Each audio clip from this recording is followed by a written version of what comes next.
suposta reunião entre o então presidente Jair Bolsonaro e seus ministros é parte das investigações do que o STF chama de, entre aspas, tentativa de golpe de Estado e abolição violenta do Estado Democrático de Direito, para impedir a posse do atual presidente Luiz Inácio Lula da Silva. O vídeo da reunião, de 5 de julho de 2022, foi tornado público pelo ministro Alexandre de Moraes. Está entre os materiais apreendidos no computador de Mauro Cid, ex-ajudante de ordens de Bolsonaro. Moraes argumenta que a reunião, entre aspas, revela o arranjo de uma dinâmica golpista. Bolsonaro disse que a operação é uma perseguição contra ele. Veja alguns trechos principais. Os caras estão preparando tudo, pô. Por mim, é o primeiro turno, na fraude. Então, o que tiver que ser feito, tem que ser feito antes das eleições.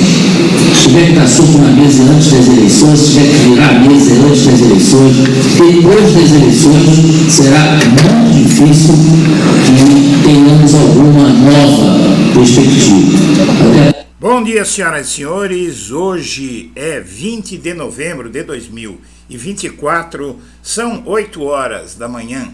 Enquanto o bolsonarismo e o trumpismo lutam boxe, Alexandre de Moraes joga xadrez. Eis a razão pela qual o sistema de justiça brasileiro deixou a direita desnorteada. Claro que o núcleo duro do bolsonarismo não parou de tagarelar, mas a direita como um todo e os grupos barulhentos nas redes, WhatsApp, etc., estão em silêncio, sem saber o que dizer. A bomba foi tão forte que fez até deputado bolsonarista elogiar Moraes, e ao mesmo tempo em que as repercussões na imprensa internacional calaram as ameaças trumpistas e as menções ao novo presidente dos Estados Unidos.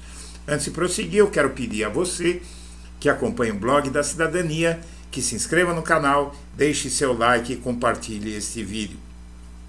O STF e, mais precisamente, o Alexandre de Moraes jogaram tão certo que deixaram a direita sem saber o rumo de casa. E isso começa na notícia do site do Supremo, que comunica a operação contra os golpistas. Veja que ao fim da nota que comunica a operação, é colocada a íntegra da decisão do Alexandre de Moraes, a íntegra do despacho dele, que torna pública a decisão, a íntegra da manifestação da Procuradoria-Geral da República e a íntegra do relatório da PF sobre o que foi investigado, mostrando um trabalho concatenado e inatacável devido à contundência. A contundência que reside, por exemplo, na cronologia com que os passos dados pelos golpistas foram colocados no relatório da Polícia Federal e na decisão do Alexandre de Moraes. Em 1º de novembro, após 44 horas de silêncio, o Bolsonaro fez o primeiro pronunciamento após ser derrotado nas urnas. Num discurso, não reconheceu a vitória de Lula. Em 9 de novembro, a investigação da Polícia Federal afirmou que o general Mário Fernandes imprimiu o documento que detalhava o plano para assassinar Lula, Alckmin e Alexandre de Moraes. Em 18 de novembro, com Bolsonaro recluso após a derrota, o general Braga Neto foi o primeiro a falar com os manifestantes e pediu fé a eles, que não percam fé, só o que eu posso falar agora. Em 4 de dezembro, Carlos Bolsonaro publicou uma foto da perna do seu pai com erisipela. Em 6 de dezembro, o plano denominado Punhal Verde e Amarelo é impresso pelo general, que foi preso ontem no Palácio do Planalto. Em 8 de dezembro, em uma conversa com Mauro Cid, esse mesmo general disse que as manifestações iriam esmaecer ou retroceder. Ele afirma que não poderiam perder oportunidade, já que perderam outras tantas. Em 9 de dezembro de 2022, o Fernandes, o general, após demonstrar preocupação com a desmobilização dos atos golpistas, o Bolsonaro fez seu primeiro discurso e disse que quem decide meu futuro, para onde eu vou, são vocês. dizendo que eles poderiam pedir o golpe, que ele atenderia. Em 12 de dezembro, os bolsonaristas tocaram o terror em Brasília, queimaram carros, depredaram Brasília todinha para impedir a diplomação de Lula. Em 15 de dezembro, a investigação da Polícia Federal apontou que os militares chegaram a colocar em prática um dos planos para executar Alexandre de Moraes. Em 24 de dezembro, na véspera do Natal, foi tentado explodir o aeroporto de Brasília com um caminhão de combustível, caminhão-tanque, cheio de explosivos. Em 8 de janeiro de 2023, os golpistas invadiram as sedes dos três poderes. Em 9 de janeiro, um dia após a invasão da Praça dos Três Poderes, o Moraes determinou a desocupação dos quartéis. A missão para matar Moraes foi abortada com os militares já posicionados. Algumas dessas notícias mostram por que o bolsonarismo está em pânico, em transe e sem saber o que fazer. Armamento, itinerário em Brasília e danos colaterais aceitáveis. O plano que previa sequestrar Moraes falava até em armamento de guerra. O general que elaborou e imprimiu o plano para matar Moraes, Lula e Alckmin, imprimiu o material no Palácio do Planalto. É outra notícia, outra informação que é chocante, que deixa a direita sem saber o que dizer. O policial preso atuava na segurança de Lula e repassava informações golpistas. Era um policial federal que estava grudado no Lula. Eles conseguiram colocar alguém ao lado do Lula para monitorá-lo e dar as informações para que ele fosse atacado. Em áudio, o general que fez o plano para matar Lula disse que Bolsonaro aceitou o plano. Veja só, em áudio. O Bolsonaro deu aval para o golpe até 31 de dezembro, disse o general nesse áudio. E aí, quem é que fica ao lado do Bolsonaro e fala alguma coisa? Os filhos. Flávio Bolsonaro disse que pensar em matar alguém não é crime, ou seja, admitindo que o pai dele pensou em matar alguém. Não é? Isso é o mais impressionante. E o Eduardo Bolsonaro chama de perseguição a prisão de militares que participaram de uma conspiração desse nível. Eles são sem noção, todo mundo sabe. As revelações são mais sérias até aqui nas investigações sobre o plano de golpe. A imprensa internacional detonou. New York Times, Financial Times, Guardian foram as primeiras publicações a mostrar os detalhes do golpe, dizendo do plano para matar esses dois, mais o presidente da República. A imprensa europeia caiu de pau no bolsonarismo.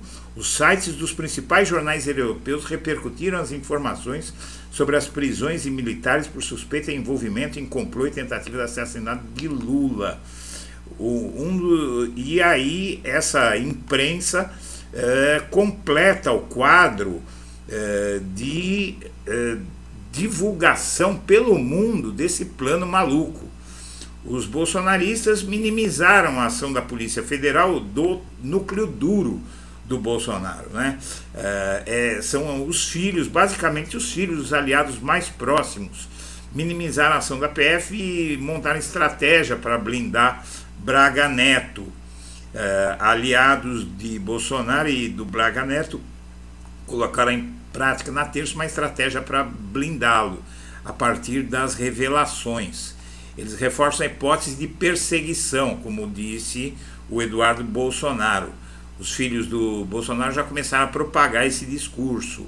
Mas até aí isso está reduzido ao núcleo duro, mas melhor dizendo, aos filhos. Nem o Valdemar Costa Neto teve coragem de dizer qualquer coisa, diz que vai esperar as investigações.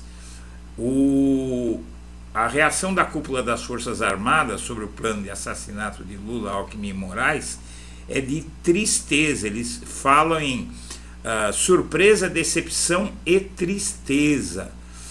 E a situação deles é tão ruim que até um deputado do partido do Bolsonaro elogiou a coragem do Alexandre de Moraes. Contraria partido de Bolsonaro, mas sem risco de punição. Antônio Carlos Rodrigues faz parte da ala mais próxima a Valdemar Costa Neto e é amigo do ministro do STF há cerca de 30 anos. Antônio Carlos Rodrigues elogiou o Alexandre de Moraes ao comentar a operação da Polícia Federal. O que o ministro faz é muito bem feito. Eu admiro a atitude e a coragem de Alexandre de Moraes. Veja só que a situação realmente do Bolsonaro está muito difícil. Nem o Valdemar, e tem até deputado do partido dele defendendo Alexandre de Moraes. E você tem outros pontos aí que são estarrecedores, né? 4 linhas da Constituição é o cacete. Militares golpistas queriam acabar até com o alto comando das Forças Armadas. Aí é que está, o Bolsonaro, ele conspirou. Veja bem, essa matéria mostra, porque eles estavam agindo a mando do Bolsonaro. O Bolsonaro conspirou contra o alto comando das Forças Armadas, como se fosse pouco. Novas revelações da Polícia Federal sobre o plano para matar Lula e Moraes reforça a pressão contra a anistia golpistas do 8 de janeiro. Já era, não tem mais clima. Inclusive, quem fosse meter nessa história corre o risco de virar investigado no processo. E a reunião sobre atentado com Alexandre de Moraes ocorreu a 350 metros de onde vivia o ministro. Quer dizer, eles se posicionaram até para atacar e na última hora foi interrompido o processo. Veio uma ordem para não fazer nada, mas já estavam posicionados para atacar o Alexandre de Moraes. Os militares avaliam que Braga Neto e Heleno vão ser os próximos alvos da Polícia Federal a qualquer momento. E o inquérito sobre o plano golpista que mira Bolsonaro, Braga Neto e militares vai ser concluído nos próximos dias, segundo a Polícia Federal. A Polícia Federal avalia que a operação contra-golpe deflagrada ontem não irá atrasar a conclusão do inquérito sobre a trama golpista de Bolsonaro.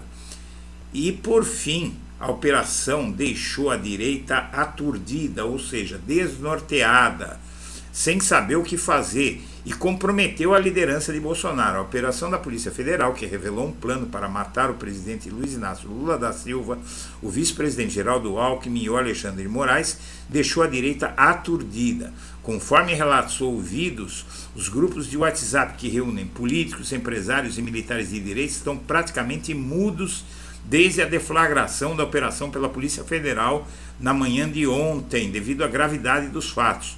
No grupo da oposição do Congresso também prevalece o silêncio, conforme dizem os deputados. Apenas os filhos do Bolsonaro, o Flávio e o Carlos, saíram em defesa do pai. Flávio disse que pensar em matar não é crime. Carlos, que o único que efetivamente sofreu uma tentativa real de assassinato foi Bolsonaro.